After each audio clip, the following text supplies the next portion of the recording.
Hello, YouTubers! No, I love the sewage bit. That's my favourite part. Yeah, no, I That's like a that. shout out to Alan Partridge.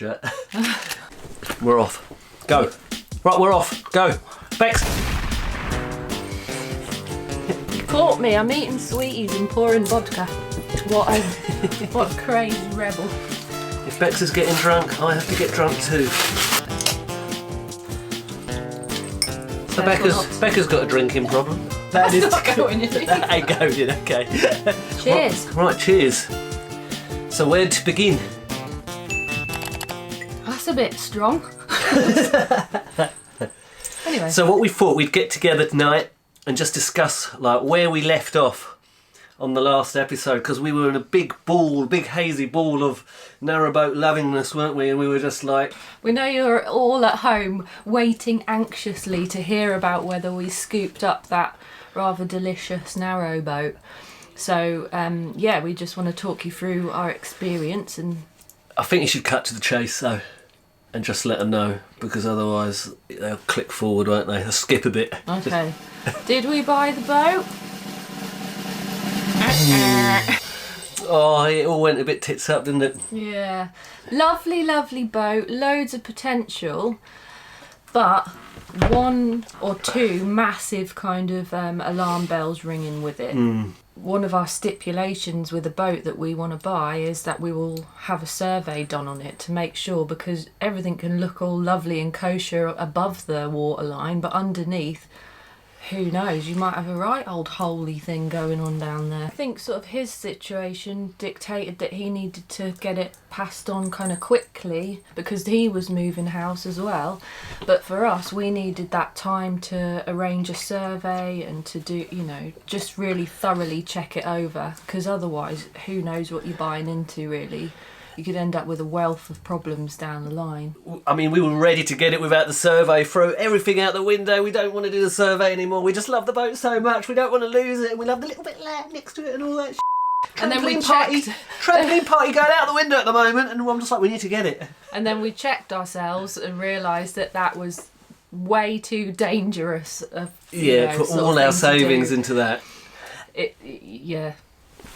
Go on. And the last sort of piece of it, the bit that made me come to terms with it all, was when we asked, well, could we at least just come up tomorrow to see it and just take it out for like 15 minutes just so we can hear the engine go and have a little whiz up the river, hearing it like moving around a bit. But he didn't like the idea of that, did he? I think if you can't have the survey and we can't even drive or chug or whatever you call the boat up the stream, I mean, what are we buying ourselves into? And this is going to be our home, and you know, so we need to have some sort of sense of security about it, or some sense of how stable this boat is, basically, and any things that we might need to address in the future. So, and the big thing is that our main plan, which we haven't discussed yet, we'll save it for another video, but is that we're going to basically, we're not just going to, sorry, that's the posters.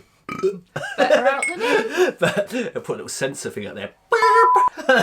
But the plan is that we are fundamentally going to try and just attack the whole waterways and journey it around. And We're going to joust our way up the riverways. I mean, I'm going to pack in my job, and we're just going to do this for a year and a half, just wherever the river takes us, and that engine needs to be working, and that bottom doesn't want to be having any holes in it. No, we don't want to be sinking, like, as we're happily, merrily going along our way, and then suddenly it all goes. It was a shame, but also what I've heard with a lot of these sort of quick sales and private sales is that people, you know, they don't have time for the surveys and that's why it is so much cheaper as well, because you do take a risk with it.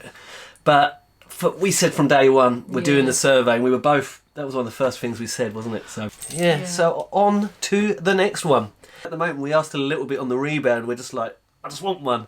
But all these horrible, crappy little wooden ones are coming up, and now it's like, because the standard's been set, hasn't it? I know, it is. So, we've been a bit spoilt in a way. You know, one thing I did notice was that how much I liked the sinks in these boats.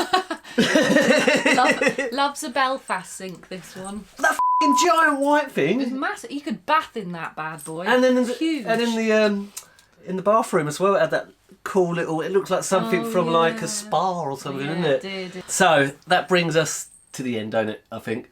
to finish off our vlog for today, we just want to tell you a little bit about what's coming up next time.